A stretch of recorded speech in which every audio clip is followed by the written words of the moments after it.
الله جمله حلوه قوي اتعملت ناحيه الشمال.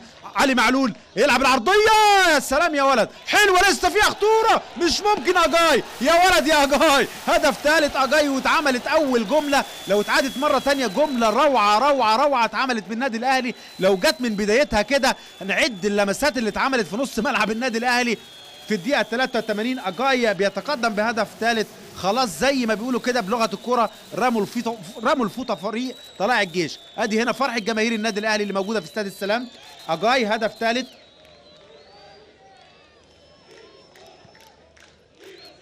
هدفين، ادي اتعملت مره واثنين وثلاثه، واتعملت ناحيه الشمال والعرضيه حلوه غيرت اتجاهها ويلمسها مره ثانيه خط الظهر وتتهيأ لاجاي اللي يحطها في الجول عشان يبقى هدف ثالث في الدقيقه 83.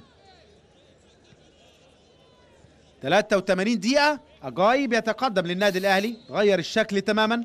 قلت لحضراتكم بيأدوا فريق طلائع الجيش مباراة دفاعية في الشوط الثاني. يمكن الشوط الأول كانوا بيوصلوا كده لل 18 بتاع النادي الأهلي، وشفنا ضربة جزاء ضاعت من أحمد عيد كان ممكن تغير